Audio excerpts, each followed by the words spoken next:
This is again Sister Mary for Sunday Highlights, wherein we give you what was the preach all about in a short and quick manner. And with me today is our very beloved and beautiful and gentle sister in Christ, Sister G, who will provide us an insight when it comes to the preach of Pastor Hill when it comes to Christian liberty. So, ready ka na ba, Sister G? Amen. Ready na ako. And hi everyone. Amen. Praise the Lord. So for our first question, sa panahon ngayon na uso ang be yourself at live your truth, paano nga ba natin magagamit yung kalayaan natin kay Kristo para luwalhatiin siya? Hindi lang sa sarili natin. Thank you so much, Sister Real Mary, for that question. Actually, I've learned a lot from the topic that have been discussed by our pastor earlier. And it's a crucial question po no, kung paano ba tayo sa panahon ngayon na uso yung be yourself. Right? So maraming mga young people ngayon na parang ginagawa nilang mantra yung be yourself. Well, in fact, yes, it's okay naman to be yourself, but we should always remember na ano man ang ginagawa natin, we should do it for the glory of God. That is according to 1 Corinthians chapter 10, verse 31. So, lagi dapat natin isipin kung ito ba ang ginagawa ko ay nakapag-glorify kay God. Ito ba yung ginagawa ko ay makakatulong sa kapwa ko Christian. At ito ba ang ginagawa ko ay matutuwa ba si God. So, that's it. Amen. What a wonderful answer, no, Sister G. Be yourself, indeed. But you have to live according to the truth, no? Amen. Kung ano man yung dinesign. Kasi being yourself is also coming from the Lord in the first place, right? So we should do it all for the glory of God. Guys, do it for the glory of God. So for our next question, sa dami ng ingay sa social media at kanya-kanyang opinion, paano tayo makakapaglingkod sa iba na may pag-ibig at makakatulong sa pagkakaisa ng simbahan, online man o personal? Actually, nowadays, no, maraming kabataan ang talagang naaadik sa social media. And especially now, madaming fake news ang kumakalat. But of course, dapat as a Christian, as a young Christian, we have to think before we speak.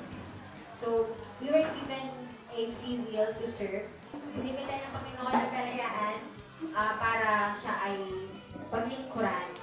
So, dapat we must do our 100% or dapat binibigay natin yung buong energy natin sa Panginoon at sa paglilingkod sa Kanya.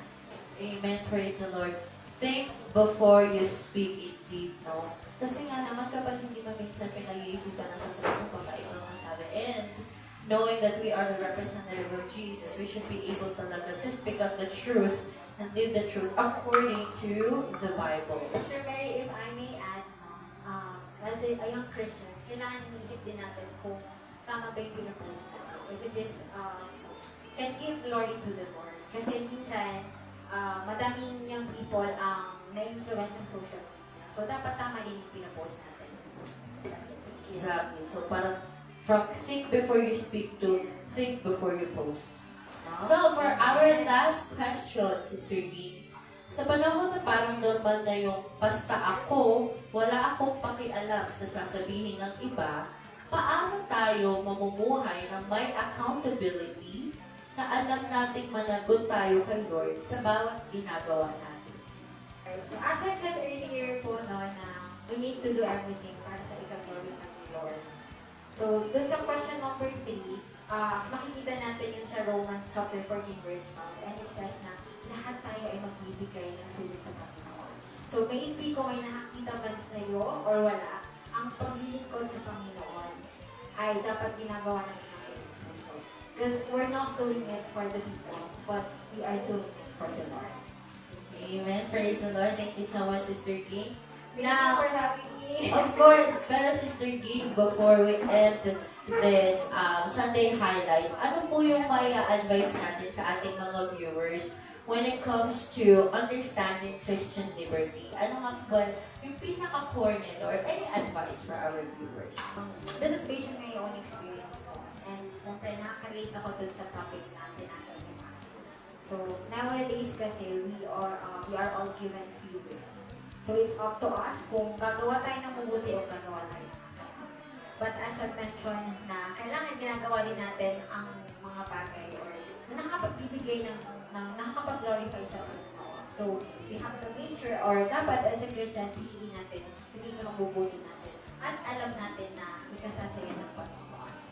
That's it. Amen. Napaka-ganda na answer ng ating sister in Christ. No? So, basically, that's it. What glorifies God, no, when it comes to Him providing us the liberty, no? Being able to really, worship Him anytime, any day, and anywhere, no? So, thank you so much, sister. Indeed. So, thank you so much, Sister Gay, for being with us this Sunday afternoon and answering questions related to modern age questions, no? And we'll see you next week for another Sunday highlights. Bye! Thank you.